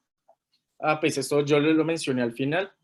Básicamente lo que habla el artículo es que se deben hacer cuando hay sospecha pues de que el paciente no se está ventilando adecuadamente, se tiene que realizar 4 ventilaciones manuales de 4 a 5 y observar la respuesta a la capnografía. La tendencia normal es que disminuya, pues obviamente porque estás hiperventilando el paciente, pero si se mantiene normal o aumenta, quiere decir que estás ventilando en ese momento, es el espacio muerto, y por lo cual pues el paciente hay que corregir eso porque pues el paciente se te va a tornar hipercápnico o hipoxémico. Y esas son todas las preguntas. Sí, muy bien, Genji. En general creo que son las respuestas adecuadas. Un punto clave, el monitoreo gráfico de la ventilación mecánica, igual que en los adultos, y lo muestra el artículo último en neonatos, el artículo, si no estoy mal, de los chinos, que muestran cómo analizar gráficamente a los neonatos, muy similar a cómo hacemos con los pacientes adultos. Mirar la curva de presión-volumen, analizar la histéresis en esa curva es clave. En relación a la pregunta del doctor Ochoa de la titulación de PIP, ellos hacen énfasis en ver ese punto de inflexión inferior que se logra alcanzar un poco más temprano dentro del reclutamiento de los niños. Mostraste hasta el artículo que realmente las maniobras de reclutamiento no tienen mayor impacto en cuanto a los desenlaces de los niños, ¿no? Y el análisis de las presiones, ¿no? Llama la atención como ya comienzan a hablar en neonatos, y de pronto ahorita la doctora neonatóloga que nos acompañó el día de hoy, que no le dimos las gracias al principio de la charla, nos puede hablar un poco más de cómo está impactando este monitoreo en las presiones de la dry pressure que venimos hablando en los últimos 4 años, y el énfasis que tienen más en los neonatos del tema de la presión pico por todo lo que tú ya explicaste, ¿no? Voy a darle la palabra a la doctora y luego al otro doctor tutor, que fue el doctor Vargas, y algunos profes que quieren también participar. Voy a activarle el micrófono a la doctora Hoyos. Ya tienes el micrófono activado, doctora. Bueno, muchas gracias. Primero que todo, felicitar a Genji porque hizo una muy buena revisión. Condensar de esta forma la ventilación neonatal, la ventilación mecánica neonatal no es fácil y creo que lo hizo muy bien. Lo segundo es que quiero resaltar la importancia de que podamos hacer estas reuniones en conjunto desde el punto de vista académico de la Universidad del Valle entre anestesiología y neonatología, y que pues no sea la primera, claramente. Yo quería hacer como tocar varios punticos. Lo primero que quería como hacer énfasis es que Genji al principio de la charla hizo una muy buena diferenciación entre la vía aérea que tiene el neonato versus incluso el pediátrico y el adulto. Por tanto, quiero recalcar la importancia que tiene la posición de la vía aérea, la posición del tubo orotraqueal, la posición de todo el circuito de ventilación mecánica que estén utilizando en el momento de la anestesia, porque muy bien lo explicó, la resistencia de la vía aérea es muy sensible a los cambios incluso de posición. Entonces, a veces cuando tenemos al paciente en la cama, en la cama quirúrgica, pues está como con un montón de sábanas y cosas, y no prestamos mucho, incluso puede ser incluso en la unidad neonatal, a esta posición de la vía aérea que nos puede generar un incremento de la resistencia importante sobre la vía aérea, y si estamos ventilando por volumen, pues va a generar bastantes problemas al momento. Lo segundo es que la termorregulación en el momento de la cirugía es supremamente importante en todos los pacientes, pero en los neonatos va a generar una gran demanda de oxígeno y va a generar pues problemas también en el momento o durante la cirugía para la ventilación y específicamente pues en la oxigenación del paciente, por cual debe ser pues muy importante que, como saben, pues hemos tenido bebitos que llegan en hipotermia bien importante a la unidad neonatal. Eso primero, estar pendientes de la posición de la vía aérea y la termorregulación. Segundo, quería tocar el punto pues, de la gran controversia que existe sobre la utilización de los balones con y sin balón, los tubos con y sin balón. Pues es una controversia que no para, incluso ahorita tenemos que Cochrane va a hacer una revisión, solamente sacó, digamos, el protocolo en septiembre del 2020 para hacer una revisión específicamente en neonatos sobre cuál va a ser, digamos, el mejor insumos y utilizar con o sin balón. Todavía no tenemos como algo tan fuerte en la literatura.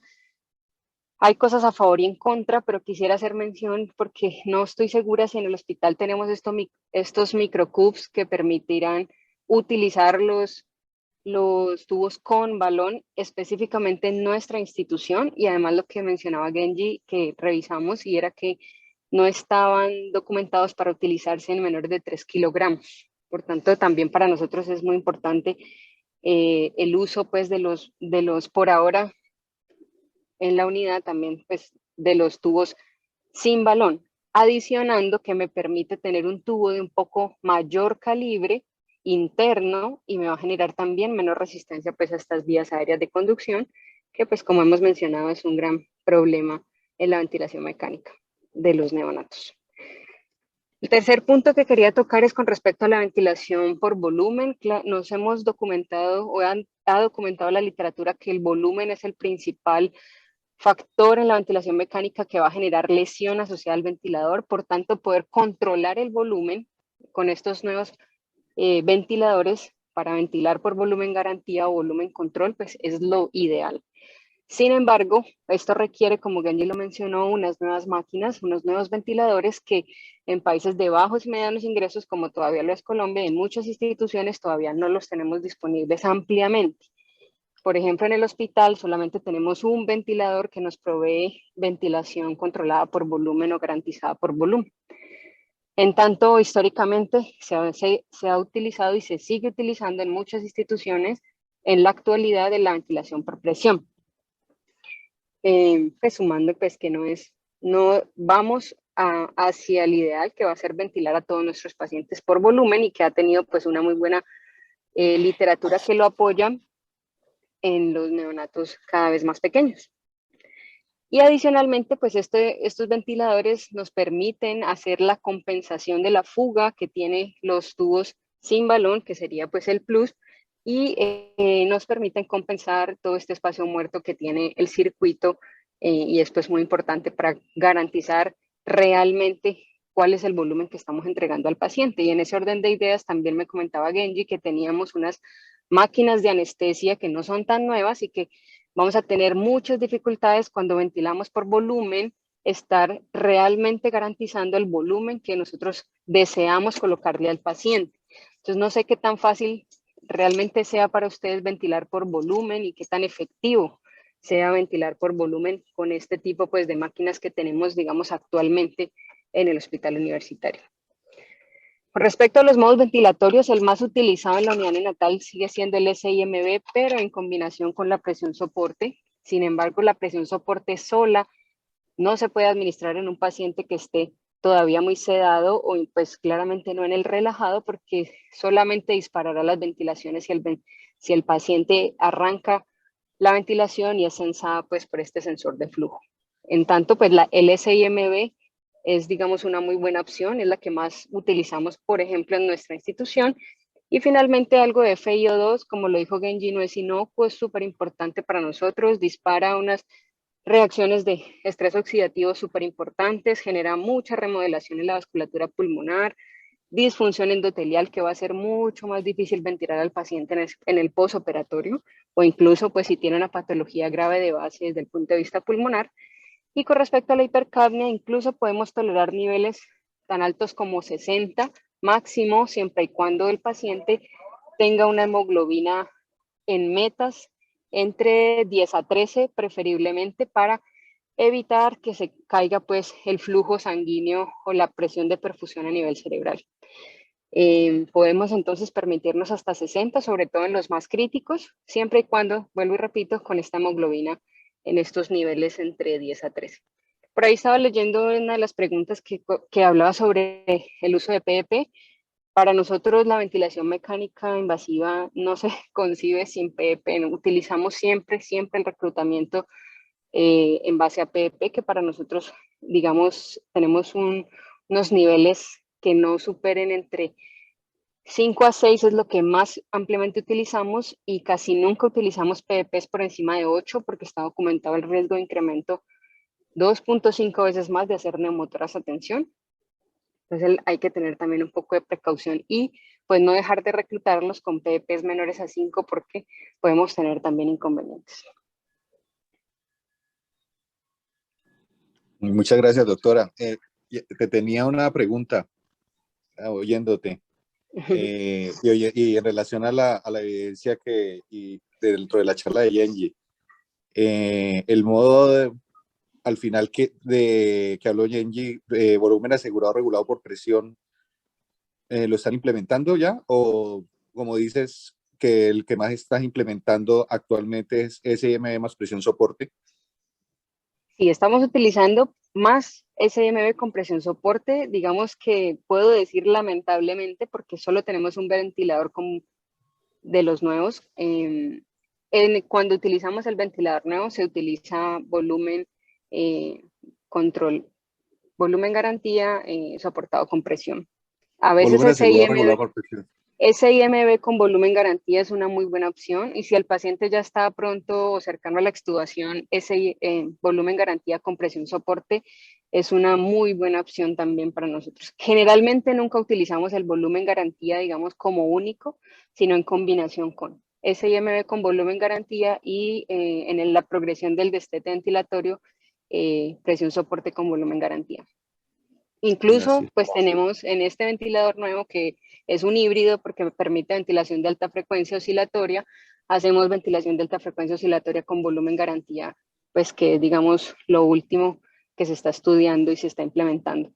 Ahora hay que entender también que todos estos nuevos modos de ventilación por volumen están siendo, digamos, los estudios en neonatos son principalmente en esos chiquitos de extremado bajo peso al nacer, que son los que queremos que tengan menos lesión asociada al ventilador, más, creo yo, más en estos pacientes pequeñitos y no tanto en los niños grandes, que tenemos a veces que son los que a veces más van a cirugía. Entonces, el niño a término con hernia fragmática o el niño a término con hipertensión pulmonar severa que tengamos nosotros en la unidad, los estudios amplios en volumen garantía todavía no están, principalmente se están implementando en los prematuros extremos, pues con el fin de buscar estrategias ventilatorias que disminuyan la displasia broncopulmonar, que es una patología propia de la prematuridad extrema. Ya. La titulación de PIP lo analizas con la monitoría gráfica, como lo digo Genji, con el punto de infección inferior, o cómo lo hace, o cuál es la rutina utilizan ustedes. Cuando lo tenemos en el ventilador nuevo, sí nos permite porque tenemos un muy buen sensor de flujo en ese ventilador. En los otros ventiladores casi siempre nosotros utilizamos unas PEPs entre 5 y 6 y casi nunca nos excedemos por encima de 6, excepto que el paciente esté en edema pulmonar, porque nos genera un gran problema desde el punto de vista hemodinámico y empieza a generar problemas para aumentando el retorno venoso y inestabilizando al paciente desde el punto de vista hemodinámico. Es muy raro tener un paciente en PEP de 7, asimismo como es muy raro tener un paciente en PEP de 4. 5 y 6 es los valores más ampliamente utilizados. Muchas gracias, doctora. Vamos a darle la palabra al doctor Vargas, posteriormente al doctor Ochoa, luego al doctor Juan Manuel.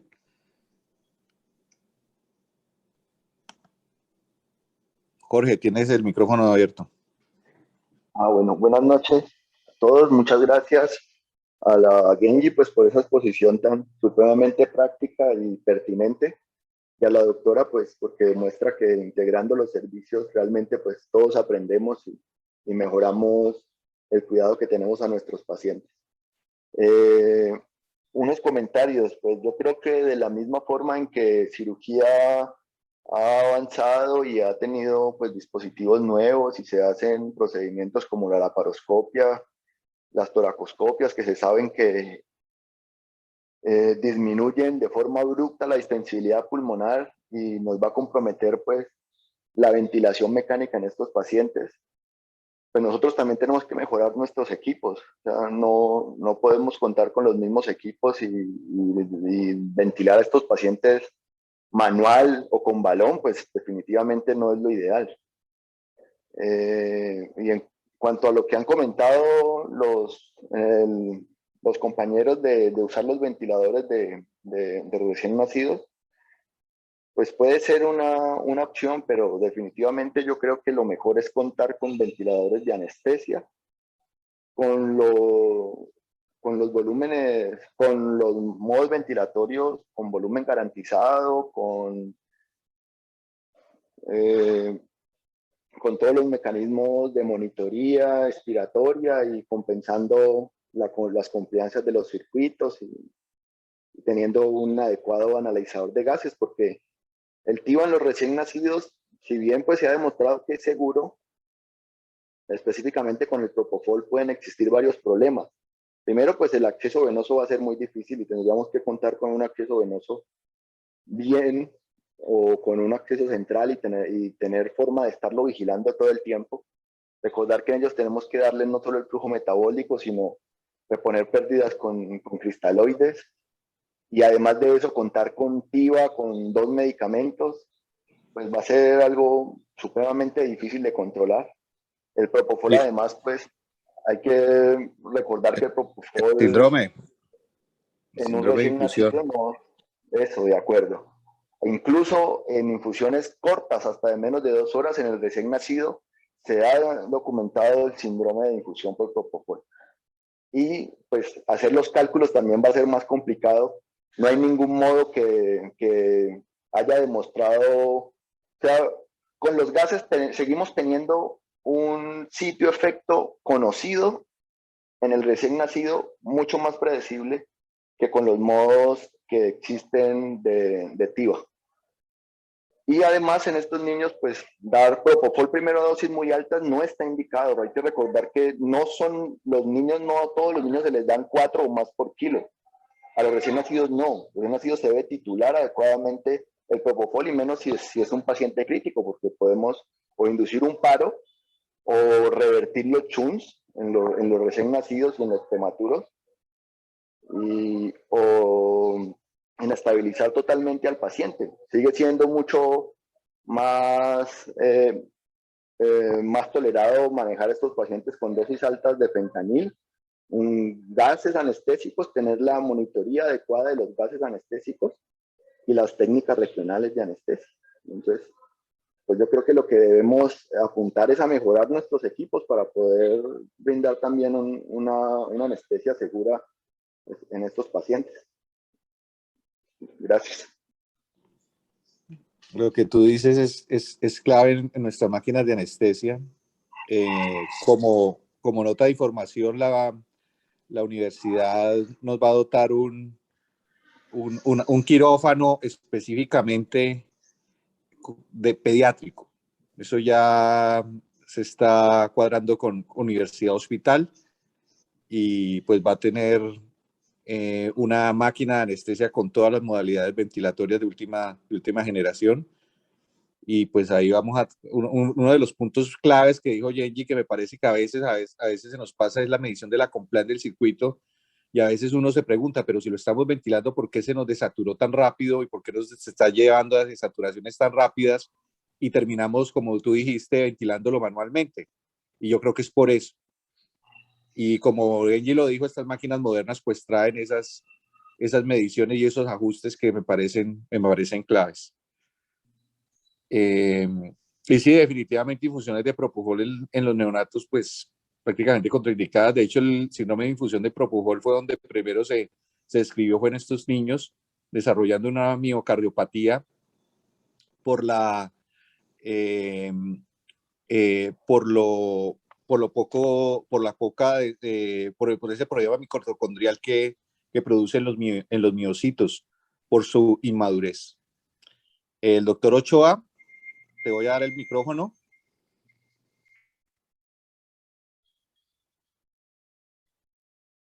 ¿Puedes hablar, Sergio?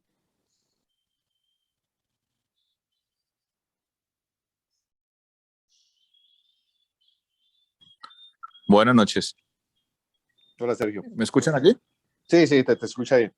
Perfecto. Bueno, pues puede ser redundante, pero me uno a la felicitación. De verdad que una excelente charla de Genji y de su grupo de tutores. Hace ver fácil lo que es difícil y a lo que muchos nos enfrentamos o a los que muchos temen enfrentarse de verdad. Y es una charla muy, muy, muy práctica, de verdad. Aparte de las preguntas y de la parte, digamos, de la evidencia que se ha tocado, quisiera hacer una pregunta más bien práctica sobre el caso que tuvieron y sobre lo que muchos hacemos. Es un recién nacido, lo extúan en el quirófano, lo cual no está mal, pero siempre el temor es en el traslado, que es lo que ocurre en este caso también, que al llegar a la unidad el niño llega con cierta dificultad respiratoria. Entonces, la pregunta dirigida hacia Jen y a los tutores es, ¿qué piensan ustedes en este tipo de población? La idea es, la verdad, en mi práctica, yo lo que hago es llevarlos intubados a la unidad de cuidado intensivo de recién nacidos para extubarlos de manera programada, porque siempre está el temor del traslado, del ascensor, por ejemplo, en el HV que uno sabe que se muere una eternidad, que haga algún evento respiratorio durante ese traslado, y me parece más seguro para el paciente la práctica de dejarlos intubados y extubarlos posteriormente. ¿Qué piensan ustedes al respecto? ¿Qué hacen habitualmente o siempre buscan extubarlos en este caso, como en este caso? Jorge.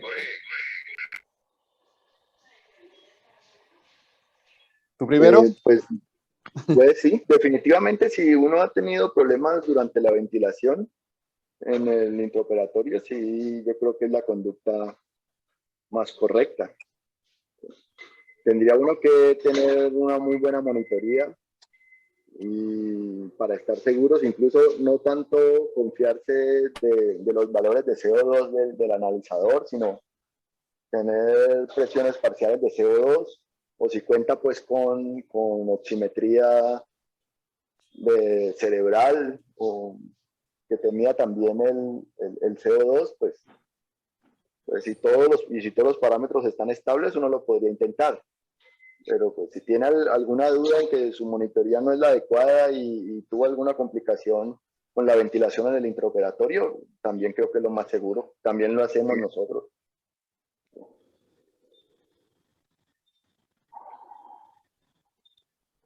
De acuerdo.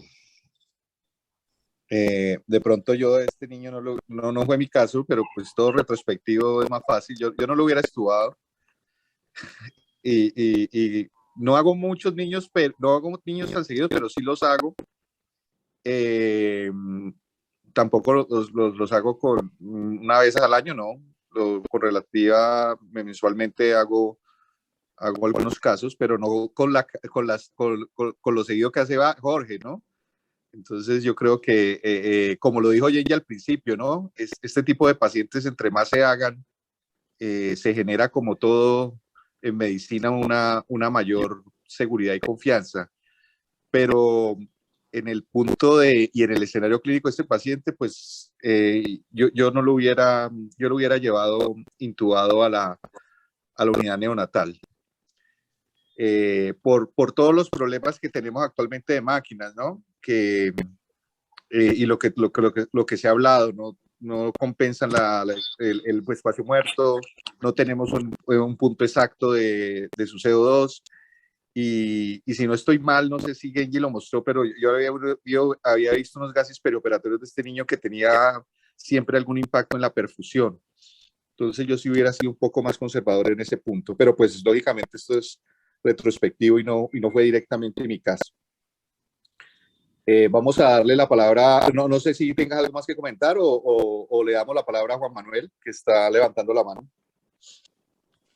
No, eso era todo porque la pregunta ya la había hecho también en la que ya la resolvió Jenny a lo largo de la charla. Muchas gracias. Juan Manuel, te voy a dar el micrófono.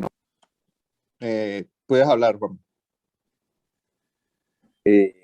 Buenas noches, ¿me oyen? Sí, te oímos, Juan Manuel. Sí, quisiera hacer como 3 o 4 anotaciones que me parecen importantes en cuanto al manejo de neonatos. Recuerden que nosotros tenemos TIVA en niños y tenemos unos modos para dar TIVA en niños y generalmente el perfusor, que es en mayores de 1 año, y tenemos el Cataria, que es en mayores de 3 años. Eso no es un impedimento para uno poder dar TIVA en neonatos, dependiendo del tipo de cirugía que uno necesite. Hay pacientes que necesitamos hacer cirugía de laringe, por ejemplo, en el cual es casi imposible hacer otro método, y son cirugías relativamente cortas que, dándolas a un adecuado volumen en cuanto a miligramos kilo hora, se puede hacer sin ningún problema, si uno es cauto en la combinación de medicamentos que va a hacer. Entonces tampoco podemos decir que, que está totalmente contraindicado, que todos nos van a hacer el síndrome de PRIS. No, hay algunos que sí, otros que no, simplemente hay que tener cuidado con eso.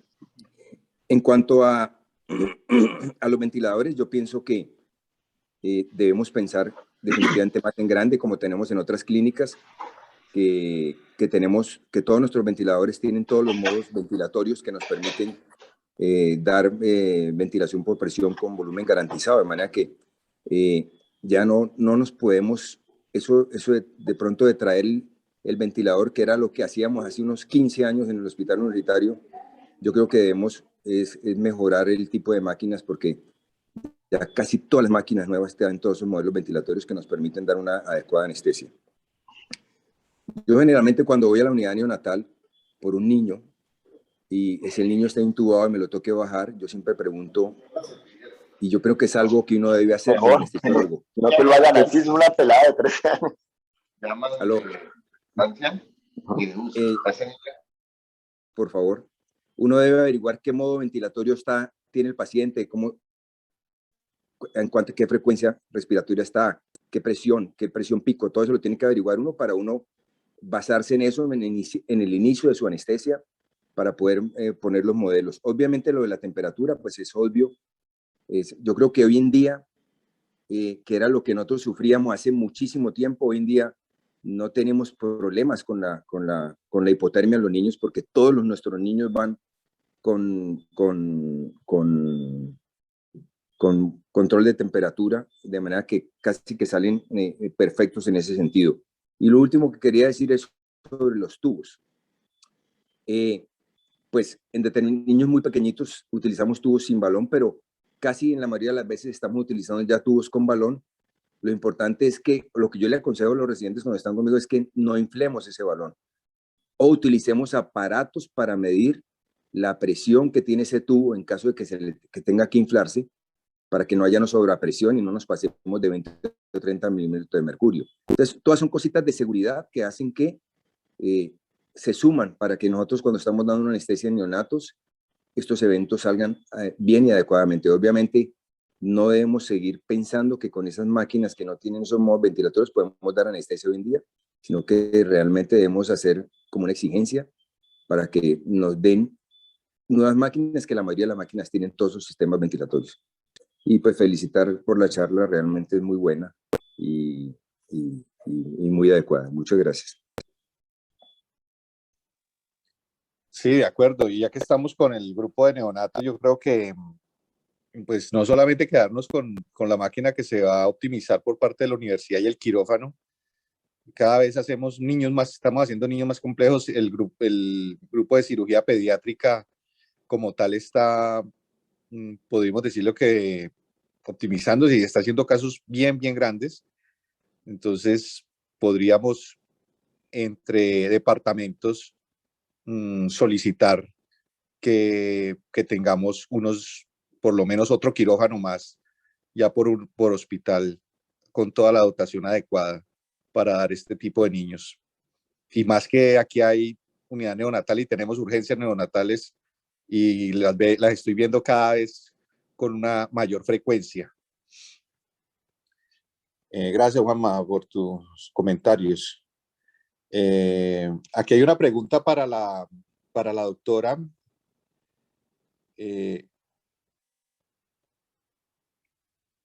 ¿Qué medicamento utilizan ustedes para la intubación en la unidad? Ya te voy a volver a dar el micrófono. Ya puedes hablar, doctora Hoyos. Hola, gracias. Realmente, si un niño acaba de nacer y lo vamos a intubar, no le ponemos pues obviamente ningún medicamento. En la unidad neonatal de rutina dependerá del tipo de paciente que tenemos. Si está crítico, y ya tiene su sedación, no ponemos nada. Y en ocasiones ponemos solamente analgesia con morfina. No relajamos para intubar. Y no, solamente la mayoría de los casos en los que utilizamos medicamentos, morfina para analgesia. No más. Bueno, doctora, muchas gracias. No sé si tenga más preguntas, el auditorio, los residentes. Sergio, ¿estás levantando otra vez la mano? Voy a darte el micrófono. Sergio, ¿puedes hablar? No, profe, no la he levantado más. Ah, se quedó levantada. Entonces, listo. Jorge, ¿vas a comentar algo más? Que tienes la mano levantada.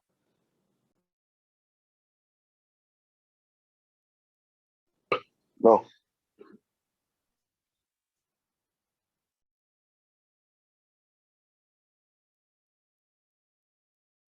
Bueno, creo que ya no hay más preguntas. Ya son las 9 pasadas de la noche.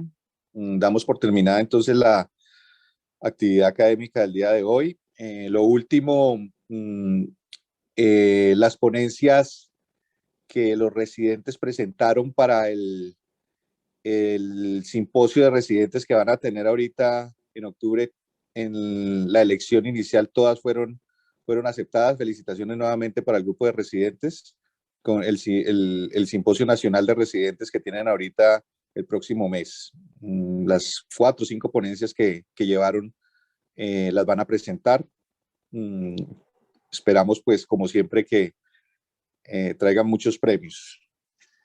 Felicitarlos y nuevamente, Genji, muchas gracias por esta excelente revisión que hiciste hoy y en general por toda la discusión que hubo al final. Muchas gracias a todos. La charla queda en los canales de la universidad. No olvidar firmar la asistencia.